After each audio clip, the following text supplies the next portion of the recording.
So I'm Allan. Just wanted to do a couple of quick tributes. I think I've been here since Leon died, but I'm not sure. But I just want to pay my respects again to Leon, who I miss. He was always had a happy, friendly face, and he would always leap up with a big booming voice with the first insightful question. It always took 5 minutes to understand what the question was, but when we finally got it, it was always very incisive. So I miss Leon. I'm sure we all miss Leon as well. The other thing is today is 12th of September. I want to pay a tribute to all those thousands of people who died on 9/11 from the terrorist attacks. And in some way, this talk tonight is really a pushback against those terrorists who denied the most fundamental of human right, the right to life. So I want to pay my respects to all those people who died. I think it's been 22 years now, 22 years since the 9/11 attacks. Okay, so tonight's talk is titled Atheism and Universal Human Rights. Now, I need to find my slides, so just... So tonight's talk, Atheism and Universal Human Rights. Now, you can get the essay that this talk is based on. The essay is called Can Utilitarianism Ground Human Rights? And that's available on my Rational Realm website. Go to the philosophy section and click on ethics, and you'll see the essay there. Now, the PowerPoint slide deck, you can get that as well. I put that up yesterday. So go to the resources section and then click on downloads, and you'll find this talk, Atheism and Universal Human Rights, in the list of PowerPoints you can download. It's in a PDF format. Okay, so what I hope to achieve in this short talk is 3 things, or maybe 2.5 things. We'll see how we go with time. One is, I hope to show that human rights are justified by an appeal to the minimal social conditions for preventing human suffering and enabling happiness. So basically what that means is that there are different ways of looking at human rights, what they are, where they come from, and there are different moral frameworks that try to make sense of human rights. So what I'm going to be offering to you tonight is what's called the utilitarian framework, the framework that what really matters principally is human happiness and the prevention of suffering. That moral framework that puts that front and center is the best way of understanding what human rights are. The second point is that moral framework, utilitarianism, that I'm going to try and sell to you tonight, a big advantage of that is that it allows us to rationally adjudicate when human rights conflict. And I think that's a huge advantage of that moral framework. The third one, we may not get to this at all, might be able to deal with 1 or 2 of the objections to my view. Now, how am I going to prosecute this case? One, I'll be drawing on research, psychological research, on what makes people happy. Sorry, that's the survey, the international and national surveys on what makes people happy. The second thing I'll rely on is case studies of actual development, historical development of human rights instruments, showing historically how they came about. And I'll use that to hopefully bolster my case. Okay, so before I get to those important objectives, I want to deal with some preliminaries first. So the first thing I want to come to is most of you, all of you, are atheists or agnostics, and you're thinking, well, how should this human rights stuff, even this whole morality stuff, is just all bunk. So I want to introduce to you some other ways, or ways of looking at morality and human rights more generally. What options are open to an atheist or an agnostic? Secondly, for those who are not familiar with human rights literature, just introduce what the current thinking is of what human rights are, and what kinds there are, and why we ought to pay attention to them. And the third thing is, we're talking about utilitarianism. Okay, so you're an atheist or an agnostic. You're thinking, what's this? What's this? All this morality stuff about? It's just mumbo jumbo. And isn't morality just a fiction? I mean, we're just walking bags of chemicals. You know, there is no is ought out there in the universe. So it's all just a fiction. So what I want to suggest is that, yes, you could take that view. John Mackey advanced that kind of view called an error theory. Most atheists and agnostics subscribe to some kind of understanding that moral language, moral disputation, moral argumentation, moral reasons mean something, and they mean something significant for human lives. So I've got here 8 options that you have as an atheist or an agnostic in regarding what is this morality thing about. I'll just briefly introduce them. So the first one, you could be a Kantian, Immanuel Kant, and think that morality is all about the application of reason, to the extent that if you advance something immoral like killing is good, Kant would say, well, you're involved in a self-contradiction. So you can apply reason, 100% of reason. So that's the Kantian approach. The second one is you could be a subjectivist and say that moral judgments are meaningful, they make sense, they can be true or false. When we make a moral judgment, we're just reporting out on our own subjective state, our own subjective state of approving or disapproving of something. The third approach is you could think, yeah, we're not reporting on our subjective state, we're actually expressing an attitude or an emotion. This is the third option. The fourth option is that, well, we're not doing either of those. We're not reporting our psychological state. We're not expressing an emotion like boo hurrah or hurrah. What we're doing is we're commanding or we're prescripting. So when we say killing is wrong, we're saying, we're ordering everybody don't kill. That's the fourth option. The fifth option, as an atheist or an agnostic that you have, you could say, this is called ideal observer theory. David Hume is one of the proponents of it. You could say that moral judgments are the judgments of some ideal, impartial observer who knows all the facts and they're not biased. So you could think that. The sixth option you have is you could think that moral properties exist out there, like if the act of giving to charity is a property of giving to charity that's in the act, that's an objective property of the act. And we have this special moral sense, moral intuition that allows us to tap into these facts about things and events. But these are non-natural facts. So that's called intuitionism. The seventh option is you could think that there are facts out there in the universe, objective properties of things and events that make things right or wrong, good or bad, but they're not non-natural properties, they're natural properties. So when we say that something is good, we might just be saying that something is a propensity to make people happy, for example. The last option is social contract theory. You could think moral judgments are the judgments of an idealized community of rational beings who get together and think about what are the rules and institutions that we want to create in our shared community to govern us. So the rules and institutions that a community of rational beings will rationally agree to. So that's social contract theory. You may know Thomas Hobbes, Rousseau, John Rawls, a modern, well-known contemporary example.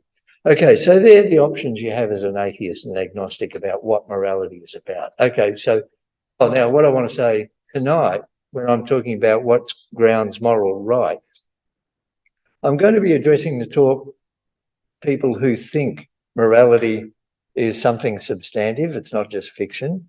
So the next question is, once you accept that, is, well, what things are actually good and what actions are actually right?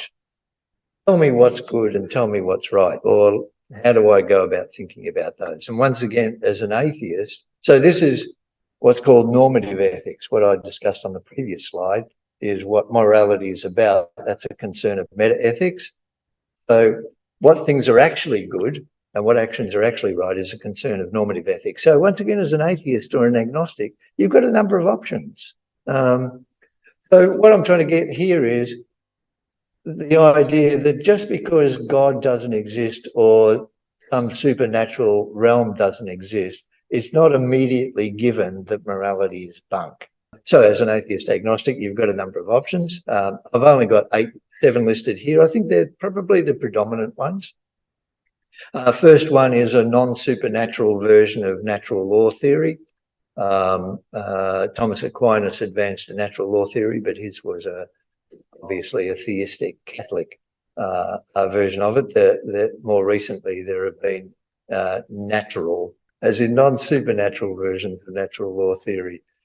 Secondly, a natural rights theory. Third, utilitarianism, which is what I'll be putting to you tonight.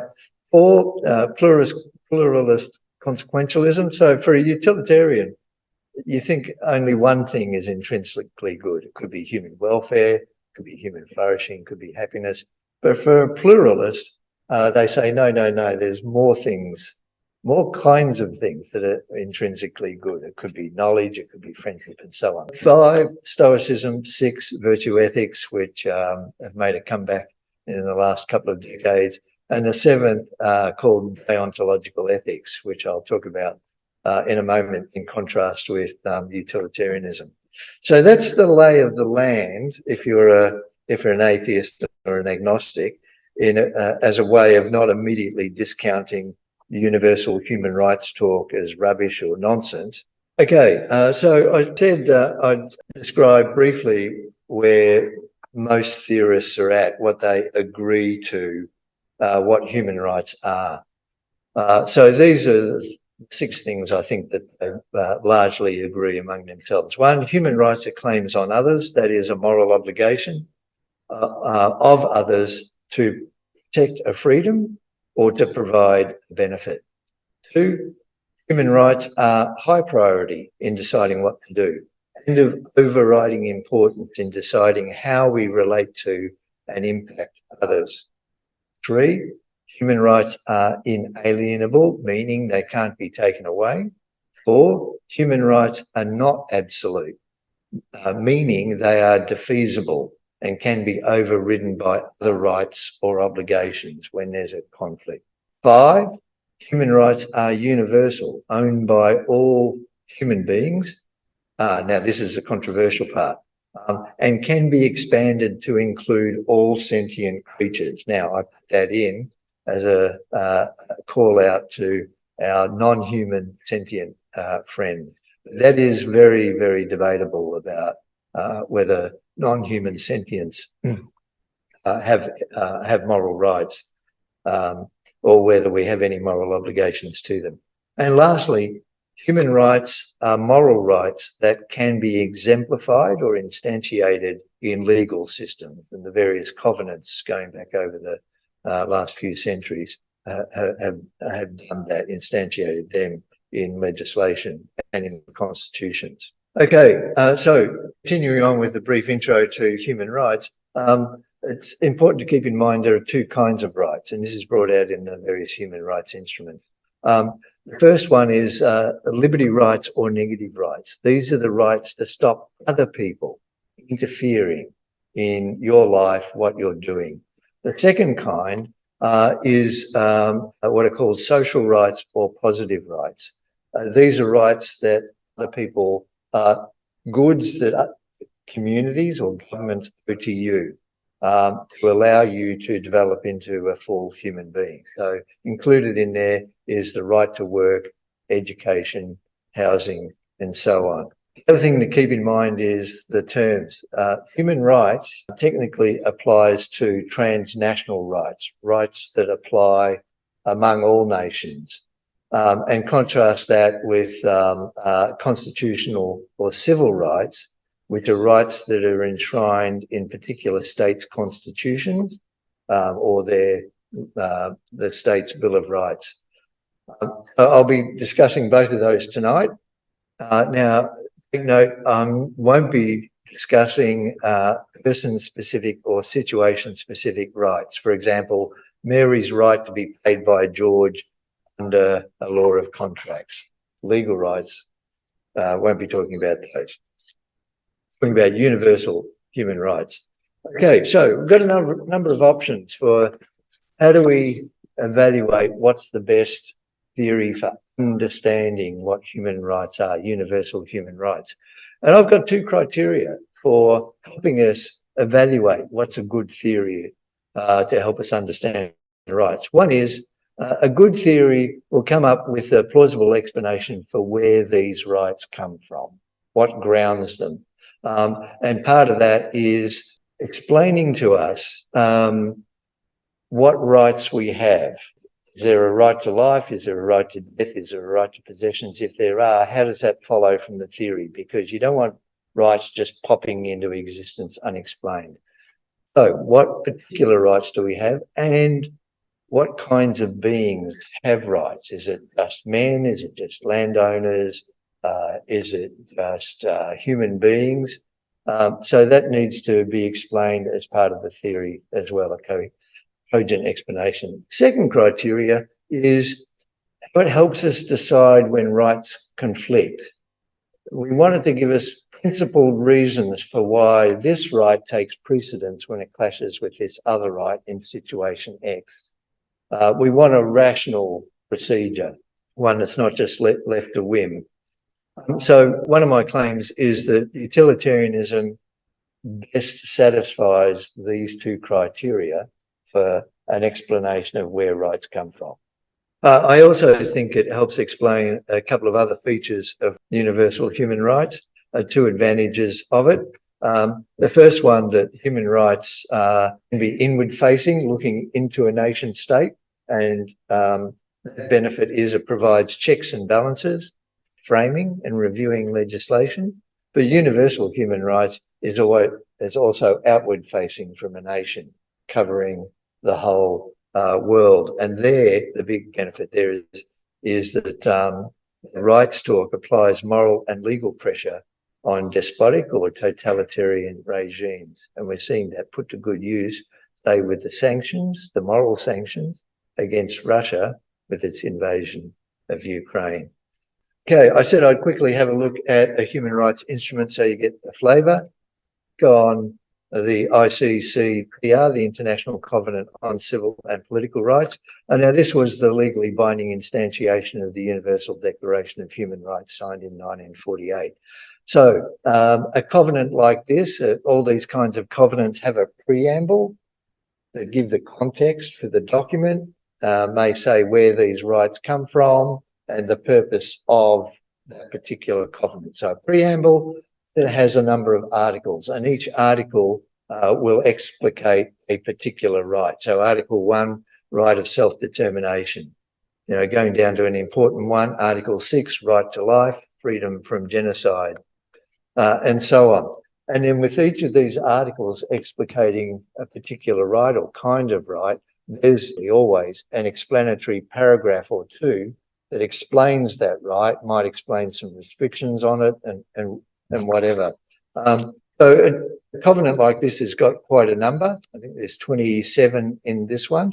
I do encourage you to check it out and get the feel of what these covenants look like. Okay, I said I'd say a little more by way of introduction to utilitarianism.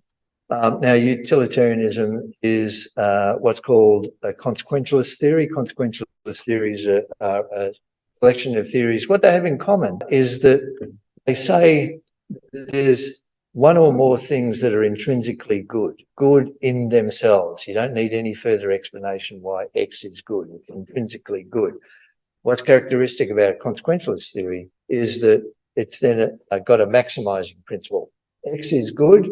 Our duty or our obligation is to maximize X. So if happiness is the good, our duty is to maximize, create as much happiness as you can, or pleasure, or knowledge, or whatever. So that's consequentialist theory. So utilitarianism in particular is a consequentialist theory that judges the rightness and wrongness of actions, rules, or social practices on the extent to which they produce good. Now, with utilitarianism, there's typically just one good, and it could be happiness or satisfaction or well-being or human welfare or human flourishing. Different versions of utilitarianism have a different label for what's intrinsically good. I think they all come to the same thing. And we also have an obligation to prevent bad, and bad could be pain or dissatisfaction or suffering. Now, I contrast that with its opponent, deontological theories. Deon comes from the Greek duty, and with deontological theories, the duty is primary. So you have a duty to do something even though it might create more suffering. So deontological theories judge the rightness and wrongness of an action to the extent that it is in accordance with or transgresses a moral rule, somewhat independently of the act's good or bad consequences. So deontologists don't say happiness doesn't count, suffering doesn't count at all. They give some measure to that, but they say that's not the only measure. So for example, they might have a moral rule, well, they'll typically do not steal, do not kill. And in most of these systems, they're absolute. There's no exception. Some allow exceptions, especially when they conflict among themselves. So it's a big difference between contrasting utilitarianism and deontological theories. And as an example, in practice, here's where they can come to different conclusions. Most of the states here in Australia now have voluntary assisted dying laws. And on utilitarian theory, voluntary assisted dying is justified where a person's intolerable suffering is ended. Whereas on most deontological theories, assisted dying is always wrong because it breaks the unbreakable moral rule, never intentionally kill an innocent human being. So there's an example of the contrast. So that finishes the preliminaries. I now want to get to the first objective of my of this talk, and that is to remind you human rights are human rights are justified by an appeal to the minimal social conditions for preventing human suffering and enabling happiness. Meaning, human rights is all about preventing suffering and allowing people to flourish in their lives. So this first part is drawing on some historical case studies. In my essay, I've got 5 case studies. Just going to do 3 quickly here so you can get the flavour of the argument from history. So the first one, Magna Carta, meaning Charter of Freedoms. That settled a dispute between King John of England and the rebel barons. And it was a reaction against the king's arbitrary demands, extrajudicial punishments and debilitating taxes, meaning, you know, the barons were suffering and they were pushing back against it. Now, it wasn't all about the barons. There are a couple of articles in there that had something for the common man. It was the first time that habeas corpus, the principle of habeas corpus, right to due legal process, was introduced, even for serfs. And that continues on. Habeas corpus now continues on to the present day. So that's the first example where an agreement, human rights agreement, came about because people were suffering. The second one is Declaration of the Rights of Man, the French Revolution. You may know the French Revolution, long and complicated, long drawn out story. But the basics of it is, it came about because, as a reaction to King Louis XVI with rising social and economic inequality, ballooning government debt, economic depression, unemployment, high food prices, and a regressive tax system. Many people were suffering for an extended period of time. Now, in the end, it didn't turn out good for King Louis XVI because they chopped off his head in the end anyway for conspiracy against public liberty and general safety. Now, an interesting thing is that the writers of the Constitution, the writers of the Declaration of the Rights of Man, have got in the preamble that adhering to these rights that apply to everyone will, to quote, redound, meaning cause or bring about, redound to the happiness of all. So even there, the writers of the French Revolution recognised the importance of adhering to rights for bringing happiness to everyone. So once again, that highlights the utilitarian frame these authors had. I'm not saying they were utilitarians, but I'm saying that even they recognise the importance of what's important within a utilitarian scheme. Okay, and then the last one, probably the most important one, the Universal Declaration of Human Rights, signed in 1948, adopted by the UN General Assembly as UN Resolution A/Res/217-3A. 48 nations voted in favour, none against, and 8 abstained. So it had universal appeal among the nation states at that time. Now, there's a historian, Johannes Mosink, who traces the history of many of the articles in the Universal Declaration as reactions against a number of Nazi horrors. So, for example, Article 3 in the Declaration, he traces back as a reaction to the Nazi concentration camps. Article 4, against forced deportation. Article 5 in the Declaration, reaction against the Nazi medical experiment. Article 16, reaction against the racist marriage laws. Now, that's only just, there are others as well, and you can read more about that in my essay. So, and this was also the first declaration that adopted a truly universalist language as well. So, the key lessons from this short run through history is that human rights did not appear from on high. They weren't God booming down to us. It also didn't come about by people meditating, sitting in a quiet room and tuning into their intuition, which was this special apparatus that we have for cognising these objective properties out there. No contemplation, no meditation, no special intuition, and no conscience. I mean, the religious view of conscience is that God put conscience in our minds and we rely on that to discern right and wrong. Well, no, not down to conscience either. It's down to the blood, sweat and tears of people pushing back against tyrannical government. That's how human rights come about. So these rights instruments evolved over centuries in particular social and political contexts in which people were suffering. We got a bit of a sniff of that. Capricious royal imprisonments, high food prices, onerous taxes, cruel punishments, disenfranchisement, a restriction of trade, and of course genocide, especially in the Second World War. Now, after the rights instruments are created, then the philosophers and the theologians come in and start working out, well, what are these based on? How do they relate to each other? Looking at any consistencies, any additions.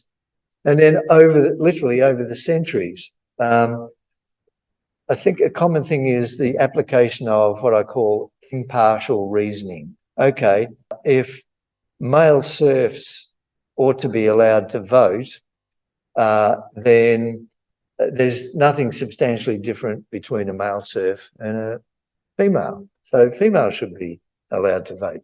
So it's this application of impartial reasoning that broadened out who human rights apply to. And here's some examples. Serfs, labourers, foreigners, women. Think about the 3 stages of the women's liberation movement. Slaves, children, as in child labour, especially gays and lesbians, and more recently transgender. So this is only a short list of the expanding types of entities that human rights apply to. Okay, so these rights are foundational principles for governments upon which to build societies where individuals may attain maximal happiness. The consequences of recognising and enforcing these rights is enabling to the greatest extent possible the opportunity for human happiness. The consequence, now note I'm emphasising the word consequence of not recognising and enforcing these rights is the diminishing of human happiness and the increase in human suffering. So what I'm saying is it's all about consequences, folk.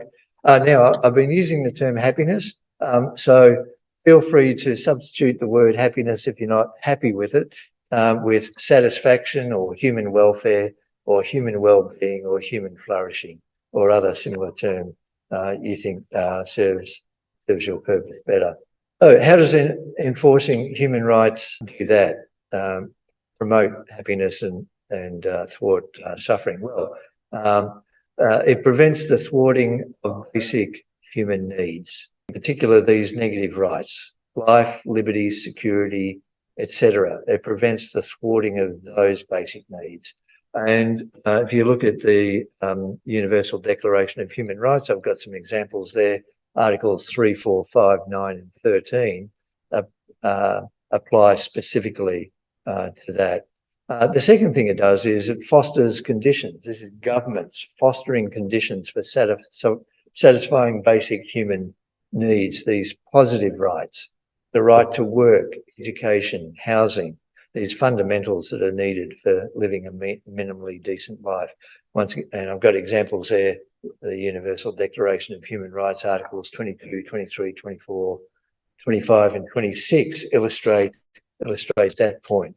I want to say a little bit about the analogy between the game of chess and human rights declarations, covenant, because I've got a page on that in my essay. And I really like it because it illustrates how we don't think the rules of chess come from God or come from above. We don't think the rules of chess, we somehow philosophize over it and we intuit these rules that are given to us from somewhere out there. We recognize the game of chess as a practice, as a social practice. And in this case, it's a game. And like any kind of social practice, it has a set of objectives. It's got a system of rules.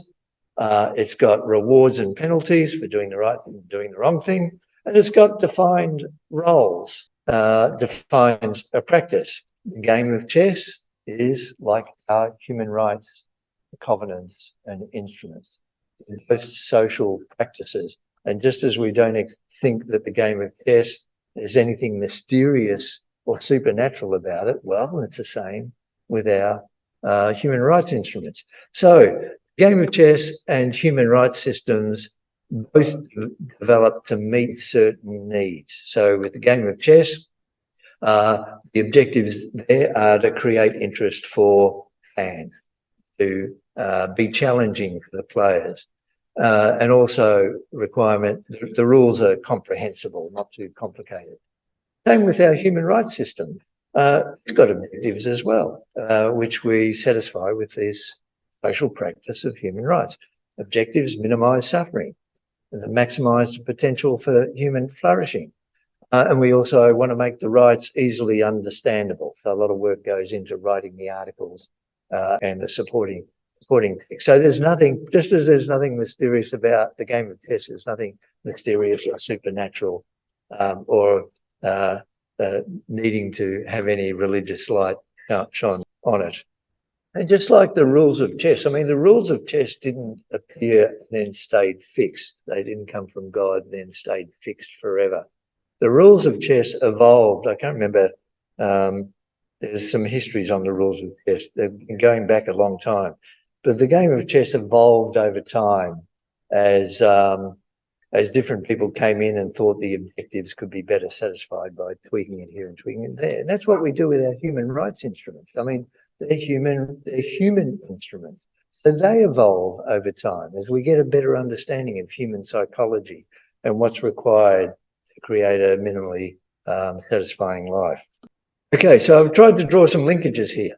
That enforcing human rights leads to satisfying basic human needs, and satisfying basic human needs leads to happy contented, and satisfying lives. Now, that raises a question. What are the fundamental human needs that require satisfaction? I think there are two sources. One is the psychological research from going back to the 1940s, and second is the worldwide national happiness surveys. So just looking at the psychological research, to begin with, you're probably all familiar with Maslow's hierarchy of needs. So this is a motivational theory. This is a needs-based motivational theory, explaining human motivation in terms of fundamental needs.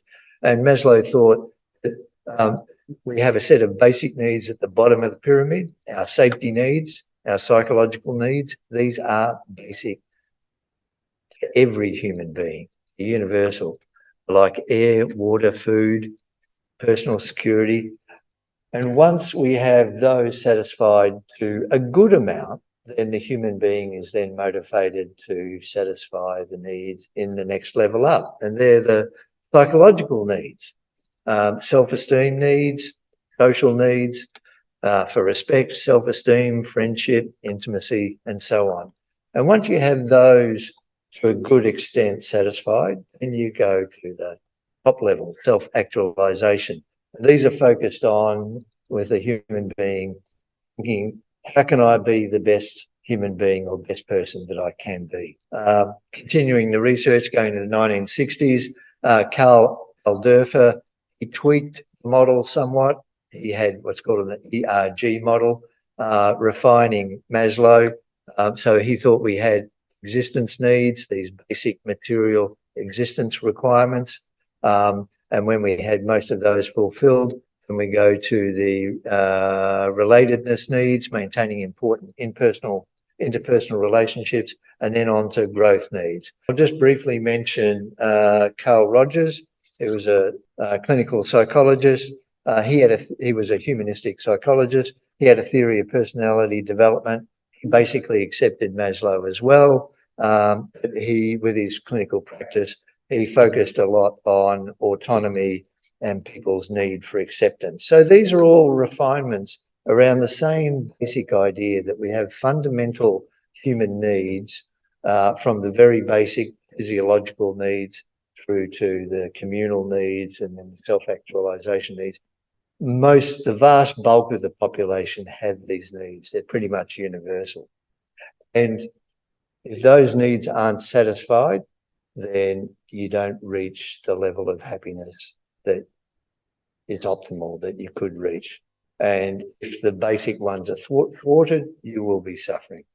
That's the basic message out of the psychological research. Now, the worldwide and national happiness surveys over the last 20 years have really reinforced that message. I don't think there's anything new has come out of that. So one of them, the World Values Survey, it was pretty big, surveyed people in 64 countries and territories, from very poor to very rich. It asked people about values, goals, attitudes, sense of agency, health, wealth, trust, security, happiness, and well-being.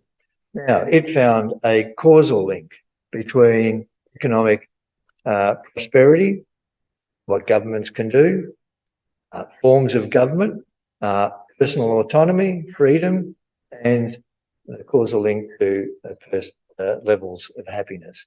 So to draw that out, they say since 1981, economic development, democratisation, and rising social tolerance, all things governments can do, have increased the extent to which people perceive they have free choice, autonomy, which in turn has led to higher levels of happiness around the world.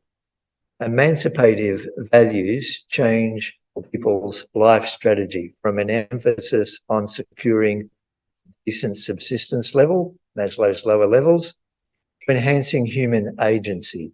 As the shift from subsistence to agency affects entire societies, the overall level of subjective well-being rises. So you can see they're drawing a direct correlation between a person's social environment and how happy they are.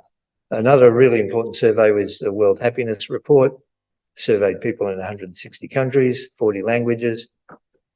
It asked this question. So this question is called getting people to rate on what's called the Cantrell ladder.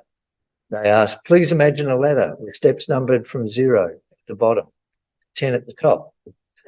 The top of the ladder represents the best possible life for you, and the bottom of the ladder represents the worst possible life for you. On which step of the ladder would you say you personally feel you stand at this time? Now, this is one measure of a person's happiness. Psychologists and survey writers use 3. One is life evaluation, putting people on the Cantrell ladder. Another one is these ephemeral, episodic feelings of happiness or joy. They're called positive feelings, and on the other side, negative feelings. And psychologists and surveyors have found that there's a pretty close correlation between a person's life satisfaction and how many of these positive feelings they have and how many of the negative ones they avoid. Okay, so I'm saying that there's the happiness surveys are telling pretty much the same story about human needs and what gives rise to human happiness as the psychological models from the psychological researchers. And I've mapped, as an example, the World Happiness Report, the happiness drivers that come out of that, map that to Maslow. So you get at the top in the World Happiness Report, the driver, physical and mental health. I've linked that to Maslow's physiological needs and safety needs. Second one, human relationships as a driver from the World Happiness Report, directly correlates with Maslow's social needs and social esteem needs. So every one of these major drivers for happiness out of the happiness survey links directly with one or more of the needs identified by the Maslow's model. So we've got a linkage between what the psychological research is telling us and what the World Happiness surveys are telling us. Okay, but what's that got to do with human rights? Well, I think what I did then was I mapped those two things to the actual rights identified in the various human rights covenants to show that, you know, this is not coincidence. I've just picked on the International Covenant on Civil and Political Rights, and starting at the first article, the right to self-determination. I've linked that to levels in Maslow's model, and I've linked that to the drivers coming out of the World Happiness Report. So the conclusion of this is that every human right couples directly with at least one basic human need or driver of happiness. Now, take this explanation which I'm putting to you for human rights. Human rights are grounded in universal human happiness. I'm putting to you that's a more natural explanation for human rights than, for example, they refer to us intuiting these non-natural properties somewhere out there or in human beings. Also, much better explanation that these human rights refer to the wishes of some supernatural or divine being. We have a completely natural explanation for it in terms of human happiness and satisfaction of human needs. So what I hope to have shown so far is satisfied the first objective. Human rights are justified by an appeal to the minimal social conditions for preventing human suffering and enabling happiness. What I want to do briefly now is show this great advantage of the utilitarian framework in giving us a method for adjudicating when rights conflict. So there are many situations in which basic human rights come into conflict. These are real life ones. So first example, the right to meet at a cafe with your friends during a pandemic. That's an illustration where a right to free movement butts up against the right to health, the right to the health of the population, not to die from COVID. The second example is the right to avoid conscription for military service. So in the human rights instruments, there is a right to conscientious objection, and that butts up hard up against the right to safety, the right of a member of a community not to be invaded by marauding peoples from another nation. And we see that illustrated with Russia's invasion of Ukraine and the question of conscription. So here are two examples where these fundamental rights conflict. Now, what I want to say is that appealing to divine wishes or intuition leaves these conflicts of rights largely unresolved. And why is that? Because different people have different concepts of God. They have different ideas about God wants of us, and they have different ideas about which rights God thinks takes precedence in particular situations. Theists disagree among themselves. Now, relying on personal intuitions, where people think that they can intuit some facts about rights that are independent of human beings, those people disagree among themselves as well. And those intuitions are subject to bias. You know, they have different upbringings. There are different cultural overlay. So religion and intuition's not a good guide for resolving these rights. They're too subjective.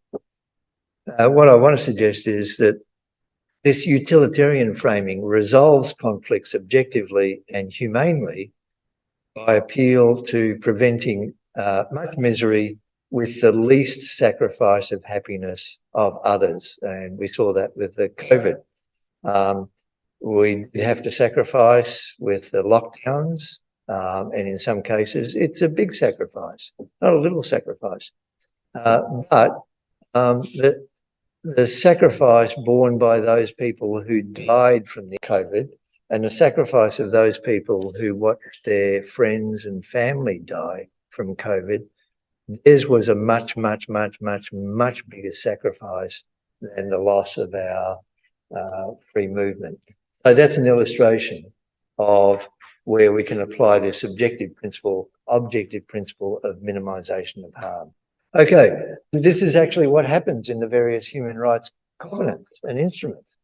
That's exactly the criteria that they apply. So the human rights instruments and covenants have got this utilitarian bent about them. And I'll just go through one example, European Convention on Human Rights, to illustrate what I mean. You can have a look at the case studies in the essay or have a look in the slides. So I've got a summary of how the conflict is resolved in the blue at the top. The right to privacy, freedom of thought, conscience and religion, and right to freedom of expression, they are overridden when national security, public safety, economic well-being, health and public order are threatened. And I'm just going to have a look at the second one, Article 9, because most of you are atheists and agnostics and you're most interested in religious freedom. So Article 9 is the right to freedom of thought, conscience and religion. And paragraph 2 of Article 9, this is in the covenant itself. Freedom to manifest one's religion or beliefs shall be subject only to such limitations as are prescribed by law and are necessary in a democratic society. And here's the consequences part. In the interests of public safety, or the protection of public order, health or morals, or the protection of the rights and freedoms of others. So it's balancing the consequences and going for the option that has the least worst consequences. So that finishes the second objective. I hope to have shown that utilitarianism, an advantage of it is it provides a rational method for adjudicating when rights conflict. I'm not going to go on to the third. I'm just going to mention the objection. I'm not going to go into it. It could come up in question time. So the objection is considering consequences for misery and happiness is important for identifying human rights and deciding between conflicting rights, but that's not the whole story. Les forgotten about autonomy. The value of autonomy conflicts with the utilitarian calculation of maximising happiness. You've also forgotten about human dignity and respect, where that clashes with the utilitarian principle. And hey, Les, you've forgotten about justice and fairness, because that also conflicts with the utilitarian principle. And Les, don't forget, the utilitarian calculus sometimes licenses the squashing of the rights of minorities. And lastly, Les, you say that happiness can be measured, but look, here's some reasons for thinking that happiness can't be measured objectively. Thank you very much for your patience. Might just make a couple of announcements. There's some other events perhaps I should mention, this is not the only type of lectures that occur. The Humanist Society's got a lecture on the last Thursday of the month, and the Skeptics, I think their lecture is also now live and on Zoom, and that's, I think, about the third Monday of the month.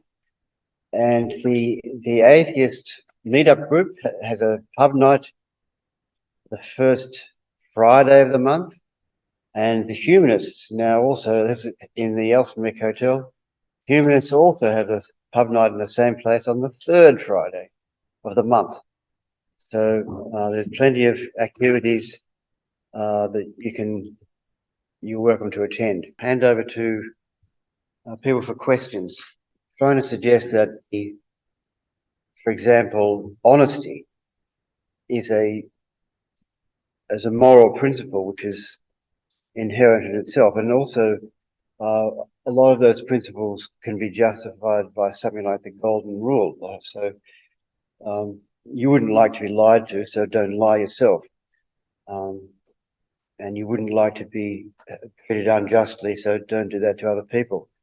So there's other, what I'm trying to suggest is there's other dimensions to the moral landscape that may be relevant in some cases that the utilitarianism doesn't necessarily capture.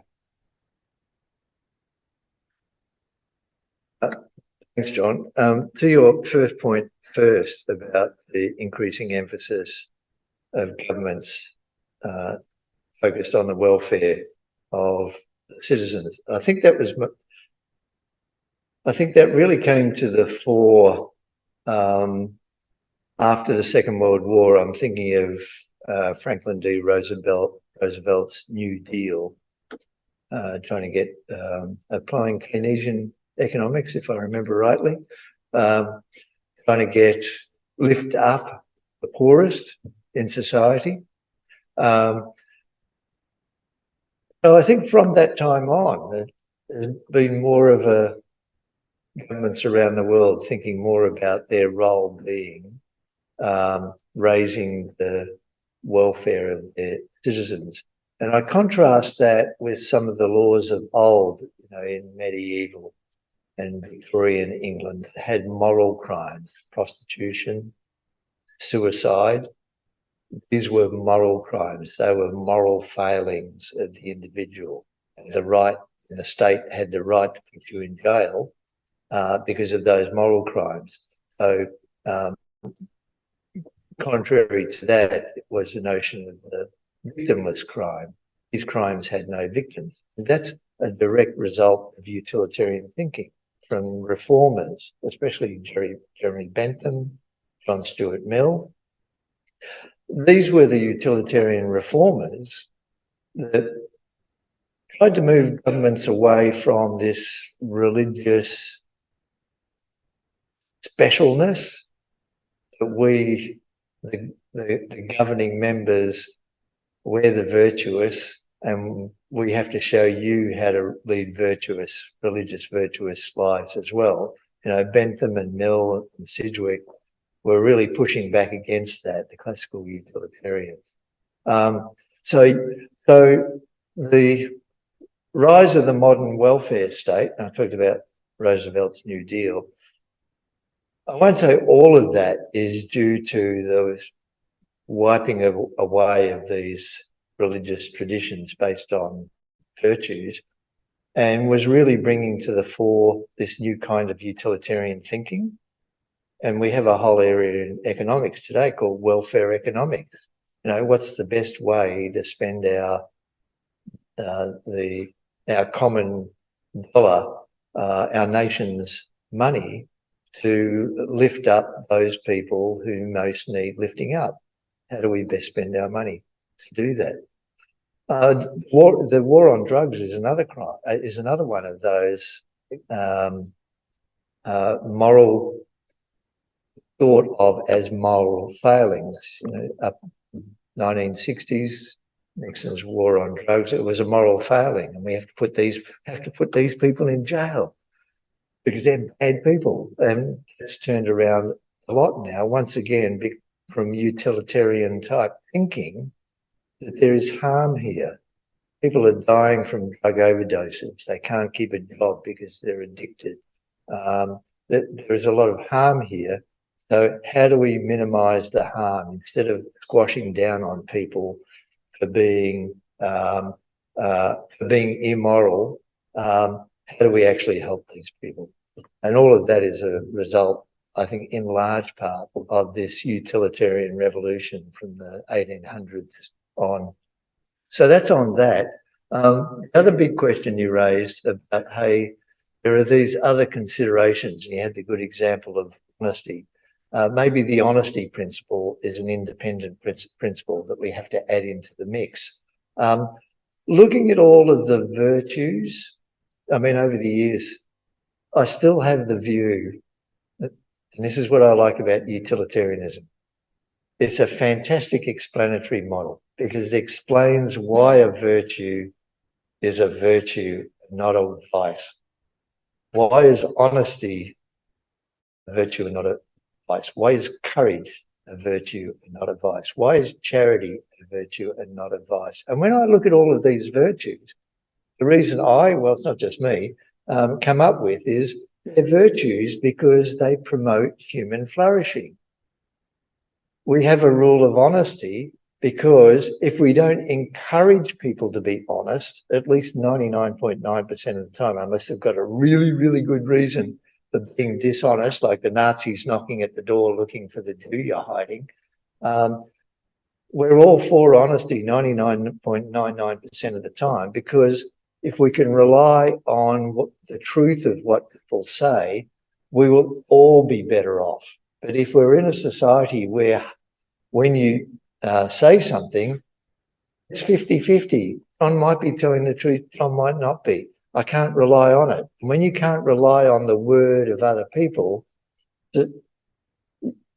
you can't have those collaborative activities where people are joining together in a common enterprise to produce a common good. I mean, how do you build schools? How do you build hospitals? How do you build roads? How do you build utilities when the contractor, you don't know, it's 50-50 whether he's telling you the truth. So that's why honesty is a virtue and not a vice, because we all rely on other people's honesty so we can all benefit. And it's the same with the other virtues too.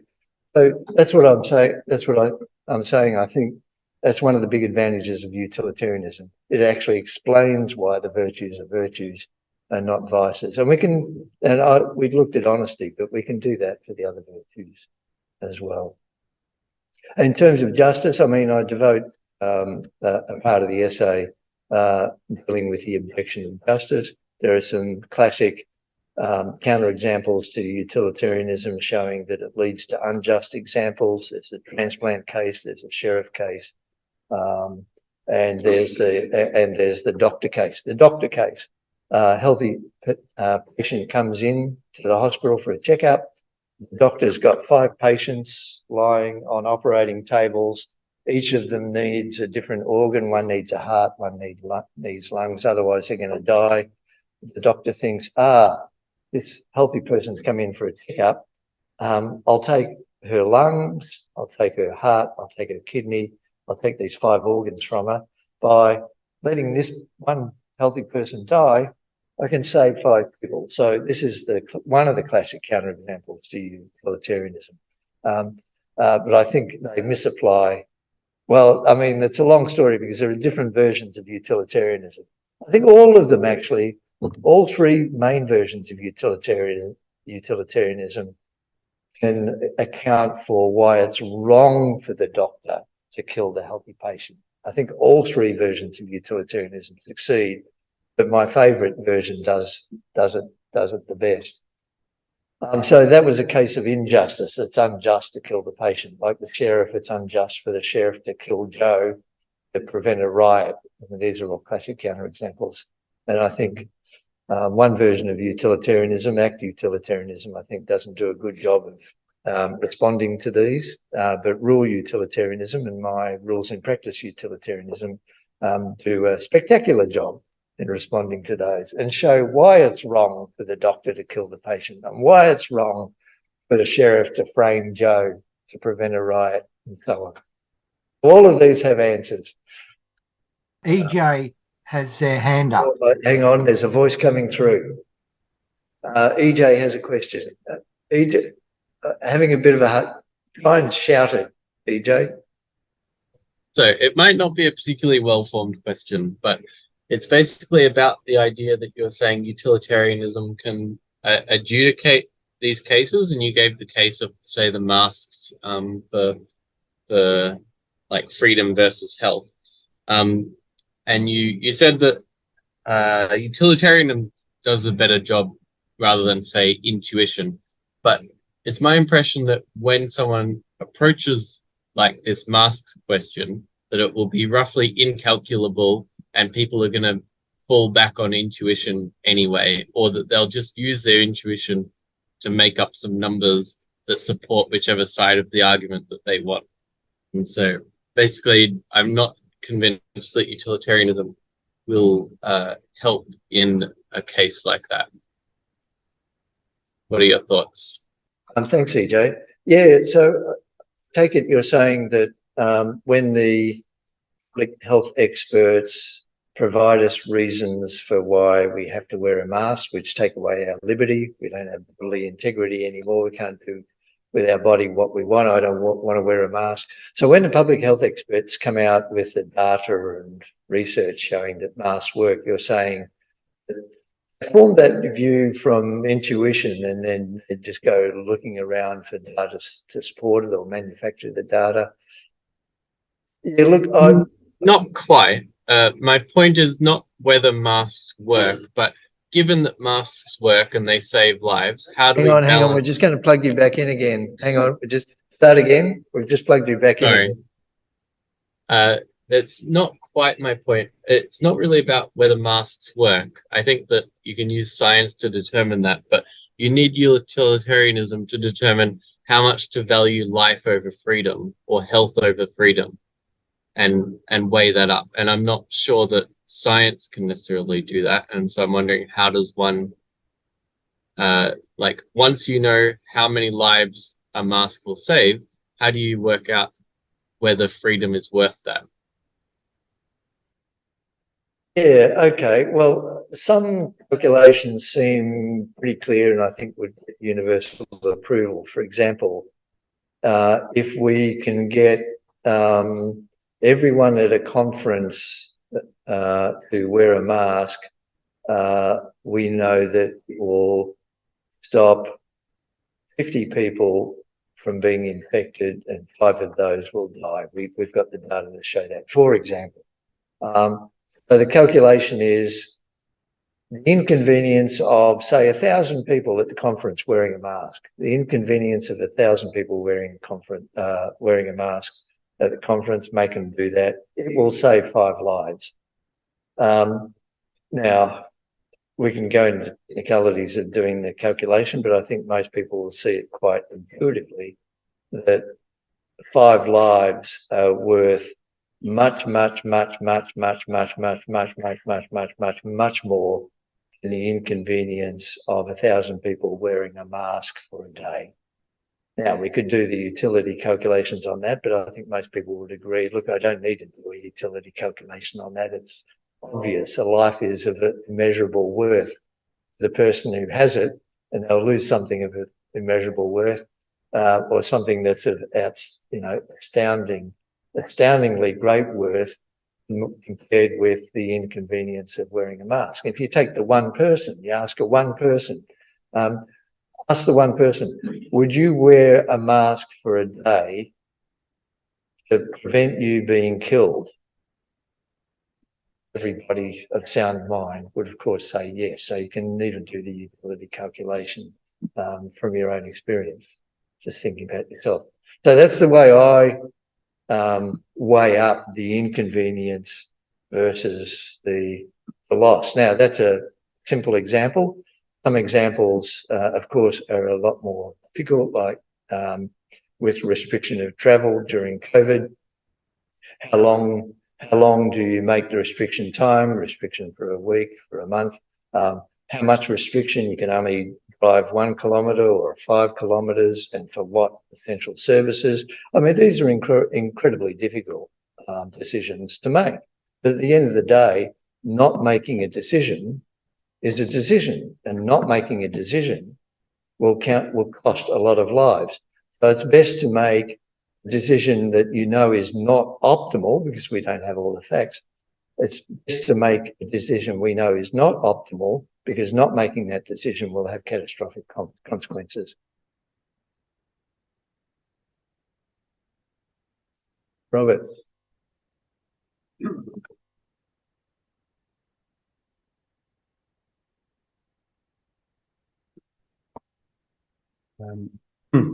I'd like to put up an argument way out of left field. I'm now 77 and I have been a wonderful, very happy beneficiary of all those urban sanitation developments and medical researchers and so forth that have produced the antibiotics that have cured my illnesses and whatnot, and kept me nice and safe. The other consequence of all those lovely people who've done these wonderful things is that human population in the last few thousand years has grown from several million to 8,000 million. It is leading to the extinction of many, many other species on Earth, and the chopping down of forests and destroying of habitats and making life very, very, very difficult for virtually all other species. Therefore, I quite often, just as a devil's advocate, put the argument that the most evil people on Earth are the medical researchers who develop the antibiotics, because they keep people alive, which results in the deaths of lots and lots of other things.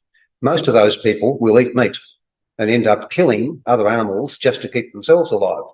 And so the utilitarian argument, which I've mostly accepted most of my life, I think is deeply simplistic, in that it says keeping people healthy and alive is wonderful and does not look at the further unintended consequences of doing that, which is the deaths and suffering of lots and lots of other creatures and the extermination from planet Earth.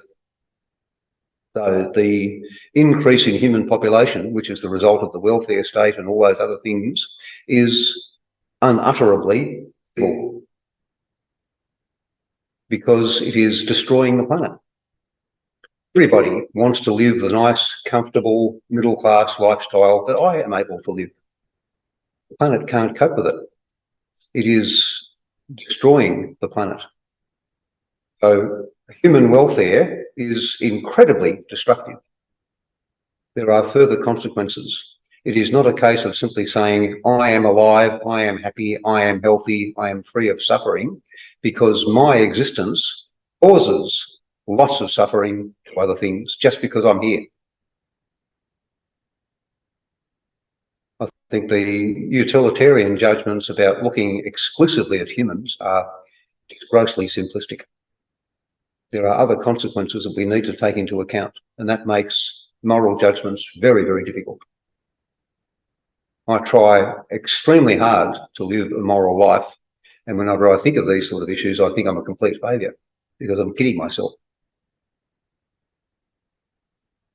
I'm a utilitarian, but I'm also anti-utilitarian, because it's just so complex. I can't resolve those complexities. And I think the utilitarians are blinding themselves to a great deal of what they claim is something that makes something good or moral.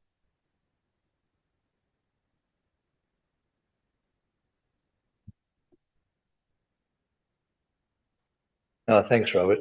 If I can come to the defence of utilitarianism, one thing I'll say, it's the utilitarians, and I'm just going back to the classical utilitarian period of the 1800s. Jeremy Bentham, one of the three most well-known classical utilitarians, he really spearheaded the focus on animal welfare. He asked, it matters not, or something like, don't ask, or it matters not whether an animal can think or speak.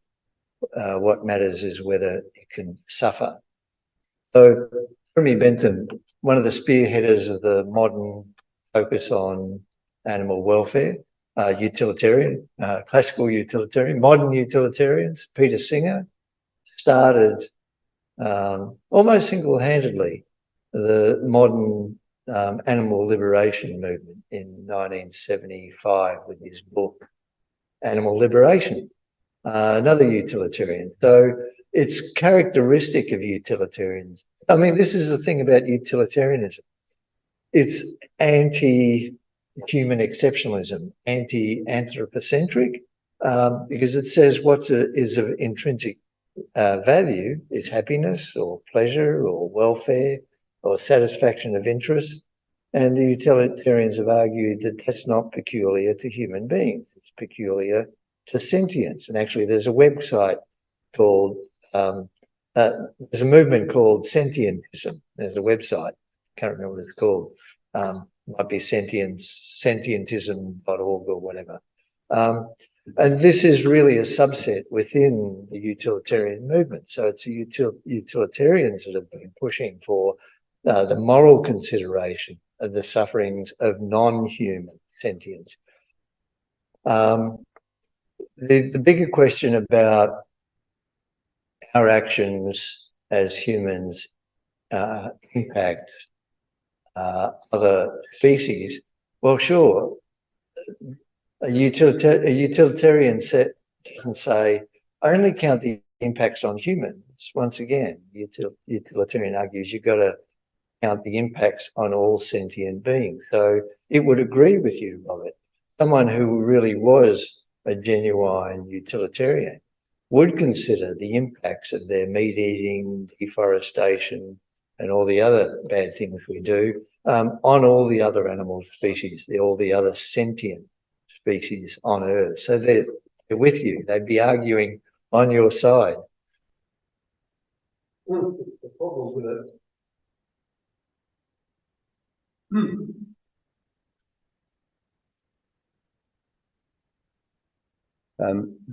I've been vegetarian all my adult life for close on 60 years now.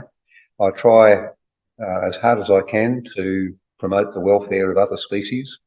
The problem with it all is that the destruction of the Amazon rainforest, just to put it really, really simply, is in order to grow crops to feed humans. So the more humans whose lives you keep in good condition and make happy, the more other things will die. The consequences are terrible. It makes making moral judgments really, really difficult, probably close to impossible, because everything has negative consequences. And I think all the moral arguments I've seen about sentience, and I entirely agree with them, which is why I'm vegetarian. I try very hard not to harm other creatures. But the very fact that I exist means other creatures will be harmed. The fact that I drive a car, which resulted in the mining and manufacturing of metal and rubber and other products, resulted automatically, inevitably, unavoidably in the deaths and destruction and suffering of lots of other creatures. It's just unavoidable. And therefore, my car, which makes me very happy and makes me more mobile and able to live a more flourishing, happy life, has terrible negative consequences. And so the moral judgments I make are based upon my welfare and the welfare of the people I care about and the animals I care about.